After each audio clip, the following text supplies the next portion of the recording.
মোহাম্মদ জান্নাতুল্লাহ ফেরদৌস আবি।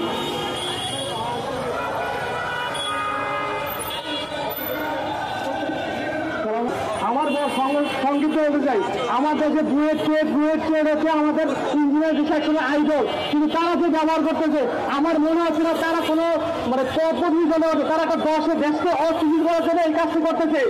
কারণ তারা দেখেন তারা আমাদেরকে বলে আমরা নাকি টেকনিশিয়ান বা এইরকম, যদি তারা নরম করে সুযোগ থাকে তারা যদি তাকে কেন আসবে না।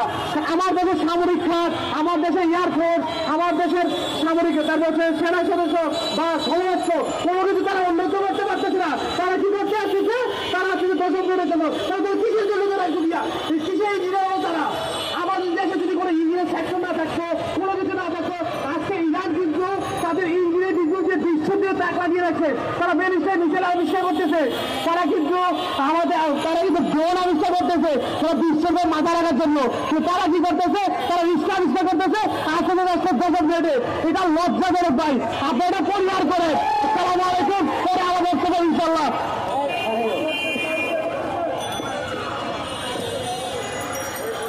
এই মুহূর্তে আমাদের মাঝে বক্তব্য নিয়ে আসছে ইঞ্জিনিয়ার ওসমান গনি, সাংগঠনিক সম্পাদক, সড়ক ও জনপথ বিভাগ।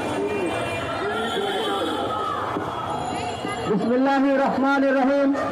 বাংলাদেশ সম্মানিত আহ্বায়ক এবং অন্যান্য নেতৃবৃন্দ, সংগ্রাম পরিষদের সব আহ্বায়ক এবং মেম্বার সেক্রেটারি এবং যে দাবি উত্থাপন করা হয়েছে সেই দাবির প্রতি আমরা তীব্র নিন্দা এবং প্রতিবাদ জানাচ্ছি। এবং আমরা আমাদের জায়গায় থাকতে চাই, তাতে আপনাদের জায়গায় থাকেন। আপনারা যদি আমাদের অবস্থার কাছে আসেন এবং পরিবেশ নষ্ট করতে চান এবং বাংলাদেশে অস্থিতিশীল পরিবেশ সৃষ্টি করতে চান, তাহলে আমরা দাঁত ভাঙ্গা জবাব দেওয়ার জন্য প্রস্তুত রয়েছি। আপনারা আমাদের মৌলিক অধিকার নিয়ে ছিনিমিনি করছেন, তাই আপনাদের সতর্ক করে দিয়ে বলতে চাই, বাংলাদেশ ডিপ্লোমা ইঞ্জিনিয়ারিং যারা রয়েছে তাদের ইতিহাস, সংগ্রামের ইতিহাস, তাদের ইতিহাস অর্জনের ইতিহাস, তাদের ইতিহাস সংগ্রামের ইতিহাস আমরা জানি কিভাবে অধিকার আদায় করতে হয়। আমাদের খাদ্য দাবি আদায় করে আমরা ঘরে ফিরবো এবং বাংলাদেশ এই যে সংগ্রাম পরিষদ যে কোনো সময় যে কর্মসূচি দেবে আমাদের সমাজের পক্ষ থেকে আমরা সার্বিক সহযোগিতা করব এবং দাবি আদায় করে ঘরে ফিরবো এই প্রত্যাশা করে।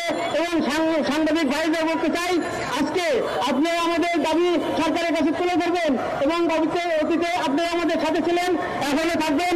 এবং এই বলে আমি আমার সংক্ষিপ্ত বক্তব্য এখানে শেষ করছি। বাংলাদেশ জিন্দাবাদ। আসসালামু আলাইকুম।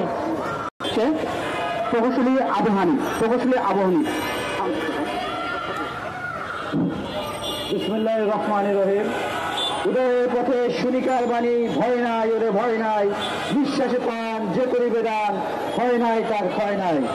ডিপ্লোমা ইঞ্জিনিয়াররা বিগত সালে রাজপথে আন্দোলন করে রক্ত ঝরিয়ে আন্দোলন সফল করেছে।